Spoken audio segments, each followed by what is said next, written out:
right, good morning and welcome. It's Corporate Governance Platform brought to you by the Institute of Chartered Secretaries and Administrators of Nigeria, ICSAN. I'm Funmi Omoburiwo. Let me remind you that ICSAN is the leading recognized professional body in Nigeria that's dedicated to enhancing status and practice of corporate governance and public administration. Today on the program, we want to look at the role of the board as provider of strategic leadership for the company. Role of the board as provider of strategic leadership for the company. And of course, my guests are right here in the studio. We have Mr. NDIDI Noble UCHECHUKWU, ACIS. He's a principal partner, Noble Place Attorneys. Good morning, Mr. UCHECHUKWU. Good morning. It's my pleasure to be here. Thank you. We're glad to have you join us right here in the studio. And also in the studio with me is Mr. Kayode Ketefe, FCIS, Head of Research, ICSAN. Good morning, Mr. Ketefe. Good morning, Funmi. Good morning to you, our guest, Mr. NDIDI Noble UCHECHUKWU, ACIS, and all our listeners out there. Good morning to you. All right, we're going to take this message and we'll be right back.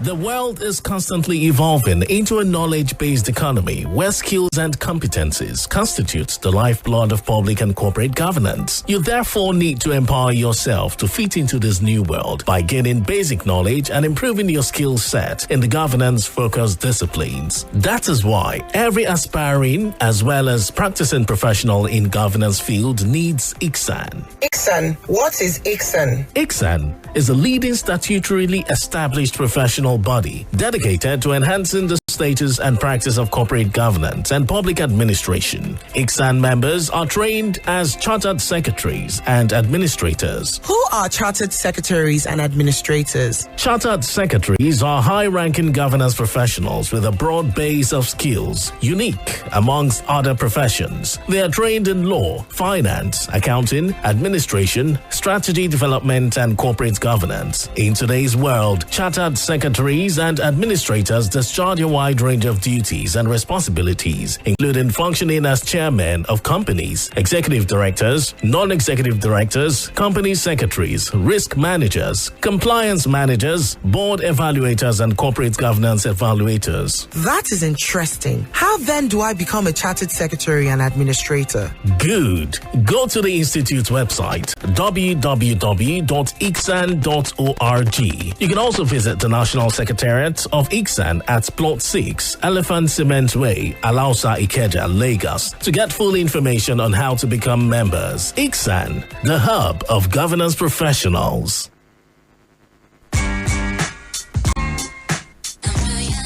All right, and definitely the hub of governance professionals. And like I said earlier, we're looking at the role of the board as provider of strategic leadership for the company. All right, Mr. UCHECHUKWU, when we talk about the board, what exactly are we talking about? Okay, thank you for that question. When we talk about the board, it is the body of directors in a company. And then the Company and Allied Matters Act 2020 in its section 269 made provision for the board of directors and then for directors. And it says, it defined directors as people who are duly appointed by the company to direct and manage the business of the company. So from that, flowing from that, the board of directors of the company is that body that is saddled with the responsibility of managing the affairs of the company. And part of it is providing leadership and entrepreneurial pursuit. All right. An effective board is necessary for a successful company. Can you explain the effectiveness in relation to the board? Okay, thank you for that. Effectiveness of the board. The Nigerian Code of Corporate Governance 2018, use that term, effective board, in its principle number 1, to underscore how important that is for a company. And then let me read out what that section, what that provision said. It said, a successful company is headed by an effective board, which is responsible for providing entrepreneurial and strategic leadership as well as promoting ethical culture and responsible corporate citizenship. As a link between stakeholders of the company and the board is to exercise oversight, control, and ensure that management acts in the best interest of the company. Now, flowing from this, a provision, I pick out 4 criteria of an effective board. And I'll put it this way. An effective board is a board that is duly appointed and qualified in accordance with the recommendation of the NCCG 2018. Number 2, an effective board is one that provides the needed entrepreneurial and strategic leadership for the company. 3, an effective board is one that promotes a culture of ethics and responsible corporate citizenship. And then number 4, an effective board is one that exercises oversight and control to ensure that management acts in the best interest of shareholders and other stakeholders alike. So an effective board is one that is alive to its duty, one that performs what is required of them. The role as prescribed by law and recommended by the NCCG. All right, great. Now, what corporate governance role would you ascribe to directors as leaders of the company? Okay, thank you. And as leaders of the company, the essence of a company operating optimally and effectively is corporate governance. And so the whole gamut of responsibilities and duties of directors as prescribed by law are all embedded in the principles of corporate governance. For instance, in the 2020 CAMA, Companies and Allied Matters Act, when you find in section 309, directors have a duty, a fiduciary duty, a duty of uberrima fidei, utmost good faith in everything that they do in the company. They also have a duty of skill. They have a duty, in the use of powers and the use of money. They act as trustees of the company. Now, going further down, the director's responsibilities for ensuring that the company, operates optimally, in obeying, complying with every regulation. For instance, the Corporate Affairs Commission regulates and enforces company principles. Now, part of the responsibilities of the board, in corporate governance, is to make sure that the provisions that require compliances are done to the letter. Now, that's corporate governance.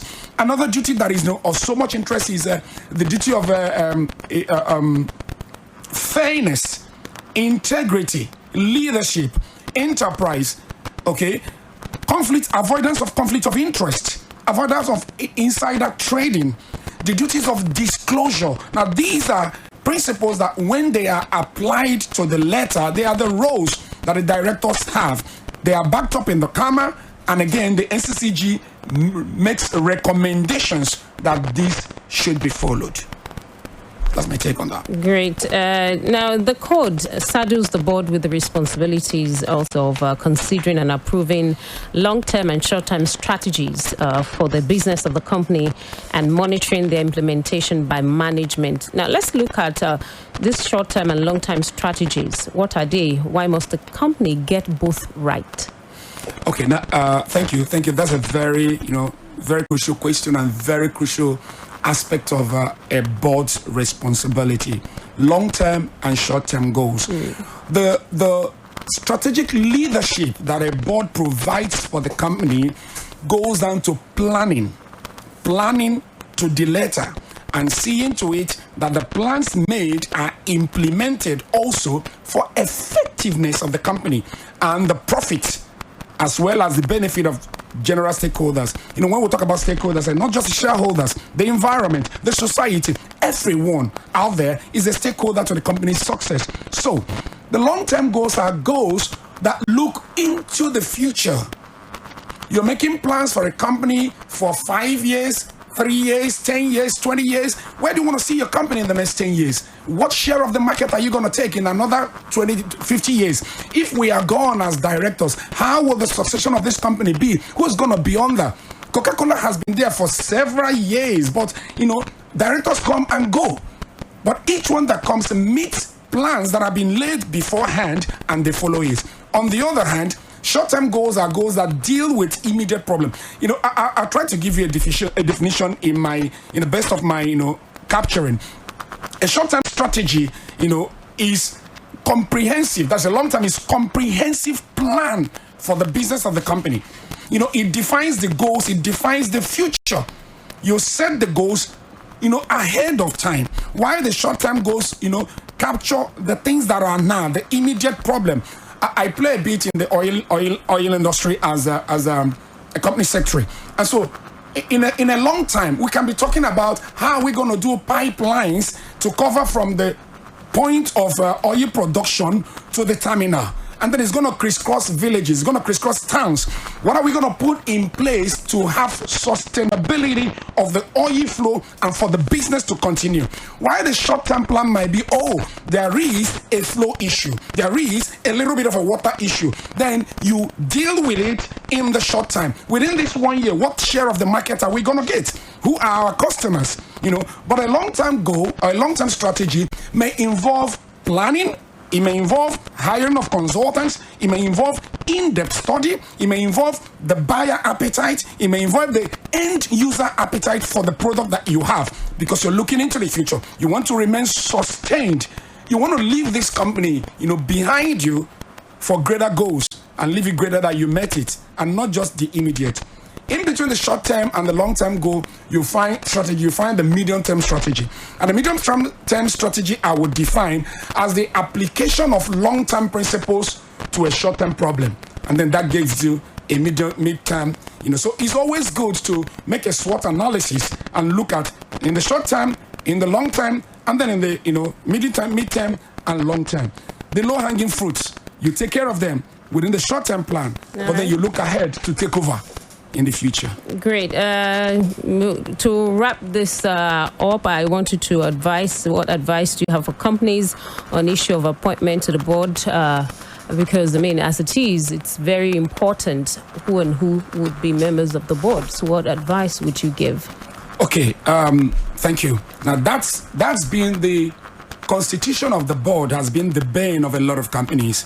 Most times you find companies that did not make it over a period of time.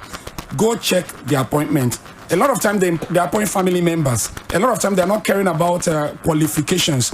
Now the NCCG had made recommendations to the kind of appointments you will make. Okay, before making an appointment, maybe a company that is already existing, you will make a SWOT analysis. What are the strengths? What are the weaknesses? What are the opportunities and the threats that you have? If you have a company that doesn't have strength in financing, then you should look out for a qualified, even if non-executive, independent non-executive director, to inject into that board to produce knowledge to help move it forward. So my advice is follow the rules. And if you are in doubt, consult the Institute of Chartered Secretaries and Administrators. We're going to guide you and help you even make recommendations for the right persons that could be appointed into your board to inject life and success into your business. Great. Thank you so much, Mr. UCHECHUKWU. Mr. Ketefe, let me come to you. Does ICSAN organize training for directors to equip them with enhanced capacity to play their role effectively? Thank you very much for that question. I think our brilliant guest, Mr. UCHECHUKWU, has already hinted at that. So let me start by saying that our institute has a lot of training programs on the issue of capacity development of directors. Over the years, the institute has been giving guidance to companies and other corporate entities on the issue relating to the roles of directors, appointment to the board of directors, optimal board composition, as well as effective use of the board and the committee of the board. Let me also add that our training department also constantly features teams on director training and induction, board composition, as well as technical know-how on the cultivation of efficient and effective board. This training runs throughout the year, and those who have participated in it can easily attest to its quality. We also have special training for corporate entities that request for bespoke training on all issues. This is not limited to the issue of board or capacity development board directors alone. On all issues, in corporate governance and public administration. So we are enjoying all, both individual corporate entities, to contact ICSAN on the issue of capacity building in all areas of corporate governance. So on the institute training and matters relating to it, you can always call Mike on 08023117969. Mike on 08023117969. Thank you and have a pleasant day. All right, big thank you to my guests this morning, Mr. NDIDI Noble UCHECHUKWU ACIS, Principal Partner, Noble Place Attorneys. Thank you. It's wonderful having you on the show this morning. Thank you for me. It was a great. All right, and thank you, Mr. Kade Ketefe, FCIS, Head of Research, ICSAN. Always my pleasure. All right, and that's how we'll wrap it up this morning on Corporate Governance Platform, brought to you by the Institute of Chartered Secretaries and Administrators of Nigeria, ICSAN. We'll return again next week, Wednesday, 10:15 a.m., right here on Equator 9.7 FM. I'm Funmi Omoburiu. Enjoy the rest of the day.